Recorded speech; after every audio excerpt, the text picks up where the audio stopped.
అందం, ఆరోగ్యం, ఆత్మవిశ్వాసం అనూస్తో సాధ్యం. ట్రాన్స్ఫర్మేషన్ సర్వీసెస్ పైన ఫ్లాట్ 50% డిస్కౌంట్. అనూస్ సిన్స్ 1982. మీరంతా ఒకటి గమనించారండి, వంట అందరం చేస్తాం, కానీ కొన్నిసార్లు కొంతమంది చేసిన వంట మాత్రమే చాలా బాగుంటుంది. ఇంట్లో అందరి దగ్గర నుంచి మనం ప్రశంసలు అందుకుంటాం. కొన్నిసార్లు ఫెయిల్ అయిపోతూ ఉంటాం. వీటన్నిటికీ ఒక చిట్కా చెప్పనండి నేను. ఏం లేదండి, జస్ట్ మనస్సు. ఇది మనసు పెట్టి ఇష్టంతో మనం వంట చేశామంటే ఖచ్చితంగా తినే వాళ్ళంతా కూడా చాలా ఇష్టంగా తింటారు, అంతకన్నా ఎక్కువ ఆరోగ్యంగా కూడా ఉంటారు. సో ఇక నుంచి మీరు చేసే ప్రతి వంటలో ఈ చిన్న చిట్కాని యాడ్ చేయండి. ఖచ్చితంగా మీరు ఇంట్లో ఉన్న అందరి ప్రశంసలు అందుకుంటారు. ఇవన్నీ మీకు పరిచయం చేయడం కోసమే సుమన్ టీవీ మామ్స్ కిచెన్ మీ ముందుకు వస్తోంది. పాత కొత్త రుచుల సమ్మేళనమే సుమన్ టీవీ మామ్స్ కిచెన్. మరి ఎప్పట్లాగానే రమగారు రెడీగా ఉన్నారు. ఈరోజు వంటకం ఏంటో ఆవిడ మాటల్లోనే తెలుసుకుందాం. నమస్తే రమగారు. నమస్తే జయ. రమగారు, ఈరోజు ఏం డిష్ చూపిస్తున్నారు మాకు? అంటే రైస్ డిషే, పుదీనా రైస్ చేద్దాం. అయితే పుదీనా రైస్లో సింపుల్ అండ్ ఈజీగా అంటే మనం చెప్పేస్తున్నాం కదా స్పీడ్గా. పుదీనా వాడుకోవాలి, కొద్దిపాటి మసాలా దినుసులు, ఒక ఉడికిన ఆలు, అది కలుపుకుంటే పుదీనా రైస్ చేసేసుకోవచ్చు. ఆలులు ఉడికించినవి ఉంటే మనం కూర కోసం ఉడికిస్తాం, ఒక 2 ఆలులు పక్కన పెడితే ఒక రైస్ ఐటమ్ తయారవుతుంది. ఇది కూడా బాక్స్లో పెట్టుకోవచ్చు, ఈవినింగ్ స్నాక్గా ఇవ్వచ్చు, ఎలాగైనా సరే. మార్నింగ్ బ్రేక్ఫాస్ట్గా కూడా చేసుకోవచ్చు. ఆలు ఒకటి ఉడికించి ఉంటే సరిపోతుంది. రమగారు, మొదలు పెట్టేద్దామా? ఎందుకంటే ఆకలి కూడా వేస్తోంది. ఇవన్నీ సుగంధ ద్రవ్యాలని ఇక్కడ పెట్టారు, మంచి వాసన వస్తుంది. దాల్చిన చెక్క వాసన ఆకలిని పెంచుతుంది. ఓ ఓకే. కొంచెం ఈ పాత్ర వేడెక్కాక కొద్దిగా నూనె వేసుకోవటం. మామూలు జనరల్గా రైసులు చేసేటప్పుడు ఎట్లా చేస్తాము అలాగే ఇందులో మాత్రం మనం తాలింపు దినుసులు కాకుండా మసాలా దినుసులతో చేసుకుంటాం. ఇది కూడా బాగా ఎక్కువ మసాలా కాదు. ఇందులో మెయిన్ ఇంగ్రీడియంట్ పుదీనా. ఎంత ఫ్రెష్ పుదీనా ఉంటే అంత బాగుంటుంది. మనం బాల్కనీలో ఉన్న పుదీనా తెచ్చి వేసుకుంటే కొద్దిగా మోటార్లో అంటే చిన్న మన రాళ్ళు ఇవి ఉంటాయి కదా, చిన్న రోట్లో దంచేసి ఆ దంచిన దాన్ని కనుక వేస్తే ఫ్రెష్ వాసన వస్తుంది, చాలా బాగుంటుంది పుదీనా వాసన. కానీ చూడండి రమ్మగారు, ప్రకృతి ఎంత గొప్పది కదా. తనలో నుంచి వచ్చే ప్రతి వస్తువుని మన కోసం సృష్టించింది, జీవుల కోసం. దాన్ని మనం ఉపయోగించుకోవడంలోనే ఉంటుంది, అంతే కదా రమ్మగారు? ఆకు దగ్గర నుంచి ప్రతిదీ భూమిలో నుంచి వచ్చిందే మనం వాడుతూ ఉంటాం, ఒక ఉప్పు తప్ప. కరెక్ట్ చెప్పారు. అంటే నెక్స్ట్ జనరేషన్స్కి అందించే ప్రయత్నంలో మళ్ళీ వాటిని మనం పెంచడంలోనే ఉంటుంది. అదే, అంటే మనం వాతావరణాన్ని పాడు చేయకూడదు, మొక్కలను పెంచేందుకు మరి కొంచెం పరిస్థితులను బాగా చేసుకుంటూ ఉండాలి. దీనికి కూడా కొంచెం షాజీరా. ఓకే. ఇప్పుడు మనం ఒక గ్లాస్ రైస్ చేసుకుందాం అనుకో. గ్లాస్ రైస్ నేను జనరల్గా నా కొలత నేను చేయి చూపిస్తుంటాను కదా, ఆ సైజు గ్లాస్ రైస్కి మనం సరిపడా చేసుకుందాం. ఓకే. కొంచెం షాజీరా వేయటం. ఓకే. ఇది ఒక 1/2 స్పూను, అంతకంటే అవసరం ఉండదు. కొద్దిగా షాజీరా కొంచెం వేగాక మనం మిగిలిన దినుసులు వేసుకుందాము. యాలకులు అన్నీ వాడతారండి? ఇంచుమించుగా వాడతాను. జనరల్గా 2 మిరియాలు కూడా వేస్తా, బాగుంటుంది. కొంచెం వేసుకుంటేనే సరిపోతుంది. అందుకే అంత ఘాటుగా ఉన్నాయేమో. వీటి రేట్ ఎక్కువ అంచేత ఘాటుగా ఉండుండొచ్చు, అది అనుకోవాలి. ఇప్పుడు ఇందులో మిరియాలు యాడ్ చేసుకోవచ్చు, వేసుకోవచ్చు మిరియాలు కూడా మనకు ఆసక్తి ఉంటే కనుక, లేకపోతే లేదు. కొద్దిగా ఇవి చూడు, ఏలక్కాయ ఎంత అందంగా ఉందో, చక్కగా వచ్చింది. ఉల్లిపాయలు ఇస్తావా? దీంట్లో పచ్చిమిర్చి, ఇవి కూడా కొంచెం పొడుగ్గా తరిగి వేసుకుంటే బాగుంటుంది, కొద్దిగా పచ్చివాసన పోతుంది. దాంతోపాటు ఉల్లిపాయలు కూడా వేసేద్దాం. ఒక పెద్ద ఉల్లిపాయ కట్ చేసాము, అదే కదా వేసాం.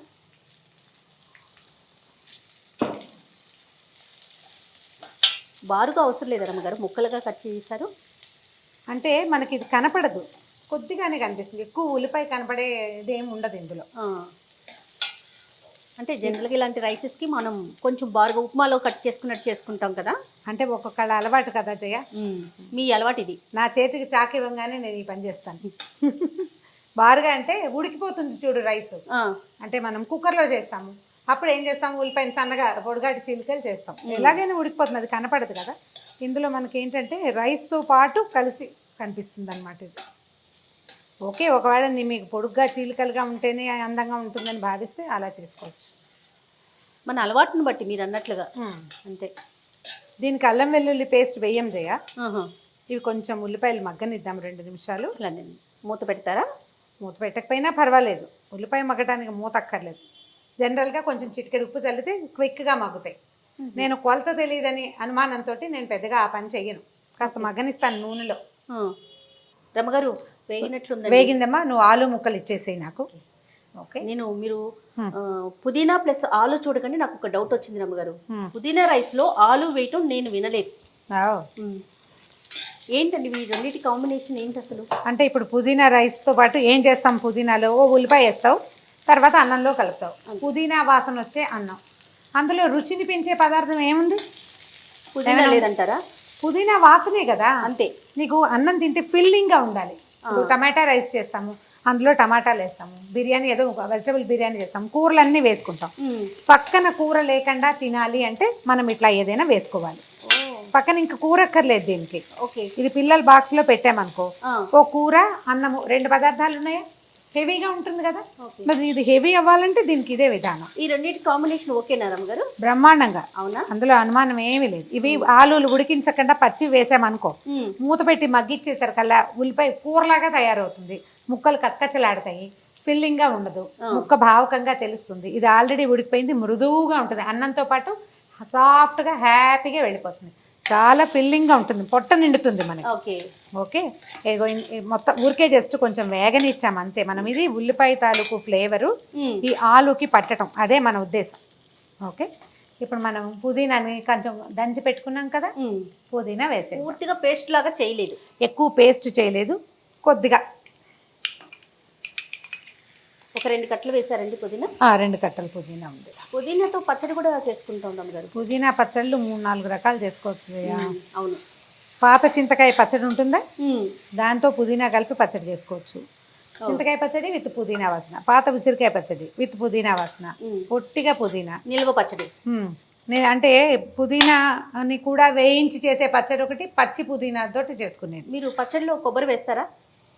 చేయను, కొబ్బరి పచ్చడిలో పుదీనా వేస్తాను. ఓకే, మేము పుదీనా పచ్చడిలో కొబ్బరి కూడా వేసి చేసుకుంటాం, పచ్చి కొబ్బరి అదొక టైపు. అంటే నువ్వు దాన్ని పుదీనా పచ్చడి అంటావు, నేను దాన్ని కొబ్బరి పచ్చడి అంటారు. వచ్చేసిందా? ఇప్పుడు దీనికి సరిపడా ఉప్పు వేసేసుకుంటే మనం ఇది అన్నంలో కలిపేసుకోవచ్చు. స్పూన్ తీసుకోండి. దీంట్లో ఇంకా మరి కాస్త దీనికి సరిపడా ఉప్పు వేసుకుందాం. ఆలులు ఉన్నాయి కదా, ఓ గ్లాస్ రైస్ విత్ ఆలు. ఓకే ఓకే, దీంట్లో ఇంకా ధారాళంగా కూడా పుదీనా వేసుకోవచ్చు. మనం 2 కట్టలే వేసాము, ఒక 3-4 కట్టలు వేసి ఇది గ్రీన్గా కనపడేలాగా చేస్తే అంటే ఇంకా అందంగా కూడా కనపడుతుంది. ఓకే, సో ఇదిగో దాదాపుగా రెడీ అయిపోయింది. ఇందులో కారానికి మనం పచ్చిమిర్చి వేసేసాము, కొద్దిగా వాసనకేమో మసాలాలు వేసాము. పుదీనా వాసన వస్తుంది చూడు. అవునండి, కెమెరాలన్నీ ముక్కు ఎగబిలుస్తున్నాయి. కమ్మటి వాసన వస్తుంది. స్టవ్ ఆపేసి నిమ్మరసం వేసుకుందాం. దీని రుచిని పెంచేది కూడా సాక్షాత్తు నిమ్మరసమే. ఓకే ఓకే, ఒక నిమ్మకాయ వేసేస్తే సరిపోతుంది. గింజలు లేకుండా తీసేసి కలిపేసుకోవాలి. రెడీ. ఇప్పుడు దీన్ని అన్నంతో కలిపేసుకుందాం అంతే. కానీ చాలా త్వరగా అయిపోయే రెసిపీస్ కదా రమ్మగారు ఇవి. అంటే ఆలు ఒక పొయ్యి మీద, అన్నం ఒక పొయ్యి మీద పెట్టేసుకుంటే కొంచెం ఒకేసారి చేసేసుకునే విషయాలు ఇవన్నీ కూడా. ఆలు బియ్యము అంటే బియ్యము ఆలులు 2 కుక్కర్లో పెట్టేసామనుకో, అది దించి పక్కన పెట్టుకుంటాం, ఇది రెడీ చేసుకుంటాం అంతే. అవి ఇవి కలిపేసుకోవటమే, 10 నిమిషాల్లో అయిపోతుంది. రోజు ఏం కూర, ఫస్ట్ క్వశ్చన్ ఇదే లేవటంతో. అదే కదా, టిఫిన్లు కూడా అవ్వక ముందు వచ్చే ప్రశ్న ఇదే రమ్మగారు. మరి మీ ఇంట్లో ఎలా ఉంటుందేమో కానీ ఈ రోజు ఏం కూర అంటే చాలా మంది ముందు రోజు రాత్రే ప్లాన్ చేసుకుంటారు జయ. ఆఫీసులు ఉంటే తప్పదు కదా. ఆఫీసులు లేనప్పుడు, ఆఫీస్ లేకపోయినా ఇప్పుడు మనం బెండకాయ కూర చేయాలనుకో, అప్పటికప్పుడు తరుగుతూ కూర్చుంటే జిగురుగా ఉంటుంది. అవును, రాత్రే కడిగి ఆరబెట్టేసుకుని తరిగి పెట్టుకుంటే ఈజీగా ఉంటుంది. అవును రమ్మగారు, ఇన్ని సంవత్సరాల నుంచి వంట చేస్తున్నారు కదా, దాదాపు ఎప్పటి నుంచి తిప్పుతున్నారు గెరిట మీరు? అటు ఇటుగా 30 ఏళ్ళు అవుతుంది. అమ్మో, 30 సంవత్సరాలా? అంతకంటే బాగా ఎక్కువ సంవత్సరాలు వంట చేసేవాళ్ళు లేరు బోల్డ్ మంది. ఇప్పుడు ఈ పని మాత్రం తప్పదు అని అనిపించిందా మీకు? చాలా ఫ్రీక్వెంట్గా అనిపిస్తుంది. ఎందుకు రమ్మగారు? వంట అంటే ఇప్పుడు అప్లాస్ తీసుకుంటున్నాం అనుకో జయ, ఎంత బాగుందో, ఎంతో బాగుంది. ఇప్పుడు మన ఇంట్లోనే ఉండేవాళ్ళు రోజు చెప్తారా మనకి? చెప్పరు, తినేస్తారు. గిన్నె ఖాళీ అయితే ఓ వీళ్ళకి నచ్చింది. చాలా రేర్గా ఇవాళ ఎదిరిపోయింది, కూర ఎదిరిపోయింది, సినిమాటిక్గా ఎవరిళ్లలోనూ జరగదు. నా వంట మెచ్చుకోరు లాంటి పదాలు అసలు చెప్పకూడదు. తినడమే దానికి సాక్ష్యం. గిన్నె మనం కూర వండాం, కూర అయిపోవాలి, చారు పెట్టాం, ఇంచుమించు అయిపోవాలి, అన్నం అయిపోవాలి, పచ్చడి వేస్తుందా, నెయ్యి వేసుకుంటాను అని అవతల వాళ్ళు అడిగితే ఫీలింగ్గా ఉన్నట్టు, మనం బాగా వండినట్టు. ఇప్పుడు అదే పని చేయగా కొంచెం చిరాకు వస్తుంటుంది. ఎవరైనా గెస్ట్లు వచ్చి అబ్బాయి కూర ఎదిరిపోయింది అలా అంటే మనకు పెద్ద ఉత్సాహంగా ఉంటుంది. అందుకని కొంచెం వారానికి 10 రోజులకి గెస్ట్లు వస్తుంటే ఇంట్రెస్టింగ్గా ఉంటుంది. ఓకే. మీరు అట్లా ఫీల్ చేసుకుంటారా? అంటే మరి నా గెస్ట్లు కొంచెం ఎక్కువగానే ఉంటారు జయ, ఎవరో ఒకళ్ళు వస్తూనే ఉంటారు. కాకపోతే నేనేం కొత్త రకాలు అవి చెయ్యరు, కొంచెం పాతకాలపు వంటే, చిన్న మార్పులు. ఇప్పుడు ఈ పుదీనా రైస్ ఉందా, ఇందులో ఇది వేయటం, ఆలు వేయటం. ఇప్పుడు మనం టమాటా రైస్ చేసుకుంటామా, అందులో కొంచెం క్యాప్సికమ్ యాడ్ చేయటం, అందులో స్ప్రౌట్స్ యాడ్ చేయడం, అట్లా ఏదైనా చిన్న మార్పులు. లేకపోతే మామూలుగా మొనాటనస్గా ఒకే రకంగా ఉంటాయి బెండకాయ కూరలు, వాటిలలో ఏం మార్పులు చేస్తాము, అవి అలాగే నడుస్తూ ఉంటాయి మొనాటనీతో. అప్పుడు కొంచెం విసుకొస్తుంది, ఎప్పుడు ఇవే కూరలు. ఎట్లా రమ్మగారు అంటే కొత్తవి కానీ పాతవి కానీ ఎలా మీరు రీకలెక్ట్ చేసుకుంటారు? పాతవైతే అక్క వాళ్ళ దగ్గర నుంచి అనుకుంటున్నాను నేను, అట్లా ఏం లేదా? అక్క వాళ్ళ దగ్గర నుంచి అడుగుతాను. నాకు నా ఫేవరెట్ పుస్తకం ఒకటి ఉంది, వంటలు పిండి వంటలు. పుస్తకాలేనా? అక్కడ కూడా పుస్తకాలే. మాలతీ చందూర్ గారి వంటలు పిండి వంటలు. నేను చాలా పుస్తకాలు కొంటాను జయ. కుకరీ బుక్స్ కూడా నా దగ్గర కనీసం ఒక 20-25 పుస్తకాలు ఉన్నాయి. కానీ ఆల్ టైమ్ ఫేవరెట్ మాలతీ చందూరే. ఆ పుస్తకం చదువుతుంటే మన పెద్దక్కయ్య మన పక్కన కూర్చుని ఎలా చేయాలో చెప్తున్నట్టు. ఇప్పుడు నేను చెప్తే నువ్వేమంటావు, వంట కూడా భలే చెప్పారట, అలా చెప్తారు. చూడండి, మన బౌల్లో వేసేసుకుందాం. ఓకే, ఇదిగో జయ, గుమగుమలాడే పుదీనా రైస్. కంటికి బాగుంది, ముక్కుకి ఇంకా బాగుంది రమ్మగారు. ఎరో మా అబ్బా, పుదీనా అంటేనే ఒక్క ఆకు ఇట్లా మనం తుంచితేనే మంచి వాసన వస్తుంది. అలాంటిది మీరు ఉట్టిగా మొత్తానికి పుదీనాతో రైస్ చేశారు, చాలా బాగుంది. ఇప్పుడు ఇలా పెట్టుకున్నాక కావాలంటే కాసిన జీడిపప్పులు కొంచెం నేతిలో వేయించి దాని మీద వేసుకోవచ్చు. తినేటప్పుడు కొంచెం అక్కడక్కడ జీడిపప్పులు కూడా తగులుతుంటాయి ఆలుతో పాటు, ఎక్సలెంట్గా ఉంటుంది టేస్ట్. ఏదైనా మన క్రియేటివిటీని యాడ్ చేయటమే, అంతే కదా రమ్మగారు. కొత్త రెసిపీలు వచ్చేస్తాయి. అంతే. చూస్తుంటేనే తినేయాలనిపిస్తుంది రమ్మగారు. తినే మరి ఎందుకు ఆలస్యం. అదే. కానీ ఇదిగోండి, ఆల్రెడీ తగ్గాలనే ప్రయత్నంలో ఉన్నాను. మీరు ఇలా వంటలు చేసి ఈ షోలో నేనుంటే, అందుకే జీడిపప్పులు వేయలే నీకోసం.